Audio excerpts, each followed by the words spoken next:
So you've switched to a healthy diet, a healthy lifestyle, and now you've got to go hang out with the old people that you always used to hang out because you still love them, your friends, your family, whatever, but you just want to fit in and you're afraid that they're going to be judging you the whole time for your food choices. We've been doing this for a while, so we've got some tips we'd like to share with you so that you feel less awkward at your next event. It's good timing on this, Reeves, because we're going into summer, everybody's getting together a lot. We need to feel like we're not weird because these are usually people that we've been around for years, and it kind of sucks and is very challenging to feel like you've changed something and left the group, and then the group starts to notice. So what I suggest is to never tell the group a whole big long explanation about the changes that you've made. That's my overarching tip, is just be really hush-hush about it. You don't need to tell everybody that they're wrong and you're doing this thing and that now the way that you've done it for years is wrong and that they're all eating garbage and they're killing themselves early.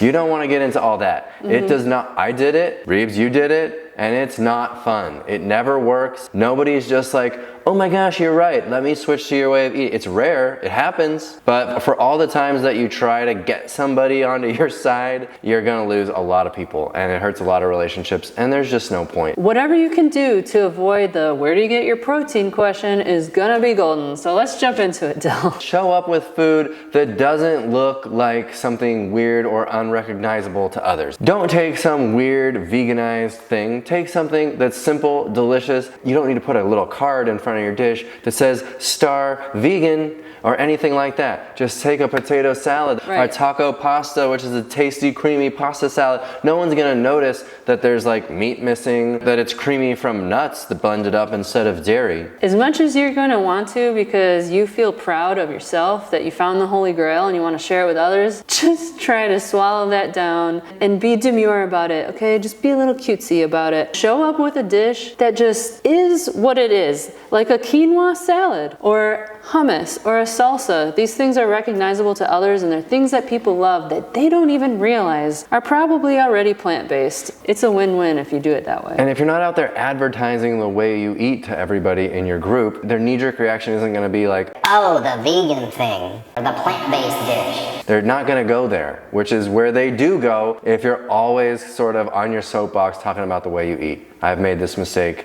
many, many years ago. So what happens, Dill, when you've already gotten some pushback or some weird questions that people are confronting you about in these social situations? Yeah, because chances are they're gonna know that you're not picking all of the other dishes or whatever, so you're eventually gonna be confronted about it, okay? Let's be real. And in those situations, you gotta really tone this thing down if you wanna not rock the boat too much or get asked a bunch of questions or be judged. And that is to make sure that they don't think that everything they're doing is crap for their body. Even if you think that, just keep it to yourself. But say things like, hey, that dish looks great, or compliment the thing they brought to the meal, and don't act like it's ever something you wouldn't eat. And if they do say, well, why aren't you eating it? It's to be like, oh, my doctor has got me on this thing right now. It's no big deal, it's working for me right now. I know it sounds bad, but find a way to self-deprecate yourself a little bit. Just be like, I'm eating this weird diet right now, but it's no big deal. Brush it under the rug. Find something else to talk about. Some people might try to start a conversation around it with no ill will, and I would still just try to redirect the conversation because it's not our job to educate others and it might not be the time and place. So just be like, yeah, it's going great, whatever, so how's your dog doing? Exactly. Your really nice aunt who just wants to know everything about you and is totally innocently doing it still does not need to be entertained by this conversation at this time. So you know what to bring to events and you've got the mindset down, but now you have to go out to dinner with your coworkers in a place where you can't bring something with. What are you gonna do in that situation? Try to find something relatively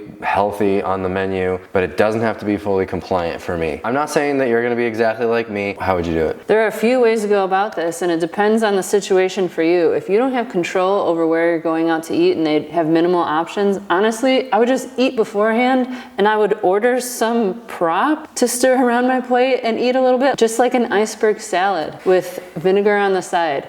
That's one way to do it. I hate the attention that just ordering a side salad draws to me, so that's why I just tend to avoid these situations. I hate going out to eat. But not everyone can avoid it. I agree. It's another instance where you just have to deflect it and be like, oh, I had a huge lunch. I'm That's a good one. not really hungry right now. That's a good one. If you're part of a very social club where you get to contribute to the ideas, offer the places that you like to eat that you know you can get a compliant meal, whether that be your favorite sushi restaurant, someplace where everyone can enjoy whatever they usually order, but you know you have a safe option there. And you'd be surprised what kind of restaurants would actually fall under this category. Sometimes people like to go to a steakhouse because you can get a baked potato and steamed vegetables and things like that. You could call ahead too and ask, like, is it possible to get a dry baked potato and regular steamed veggies? But sushi, so easy. No one has to even know about your selections, and they're not gonna just eyeball your rolls. When they get theirs, be like, oh, that looks delicious. It doesn't. It looks awful. This isn't your food tribe anymore. This is your other parts of your life tribe, which those tribes are very important too. You have other hobbies, and the people that do those hobbies aren't necessarily gonna fit in with the food, and that is not a deal breaker. Almost always it can work out, but you just need to navigate it so that those people don't feel threatened or challenged by your choices. And the thing that's going to make that even easier is if you can figure out a way to move those events and gathering away from food, you're going to be golden. Think about different ways that you can spend time with those tribe members in a way that doesn't revolve around food, and get creative. A lot of people love when you're the person that comes up with the idea because everyone else doesn't have to think of it. So whether that be going for a walk in the park, A sporting event, concert, live music, anywhere. find a community that does eat the way that you do so that you have that tribal connection, whether that be online with us on YouTube or in the Facebook community or in person in your local community. But you're gonna want a way to scratch that itch and talk to other people about the trials and tribulations, the wins, the losses, anything that happens within this healthy way of living. This doesn't mean that you need to ditch those other groups. You're still gonna need Reeves' other tips that we just went through about hanging out with the people who don't eat like you. These people are part of your life. They're gonna stay that way. But you do need to find a tribe that matches in this other area that we're talking about avoiding with all the other people. You need a community of people that eat like you. It may be hard to find those people in real life. For us, we don't really have a lot of people in our life that eat like this. And so it can be hard. So what do? We made a YouTube channel, and we rely on a connection with you. And we've tried to create a really strong community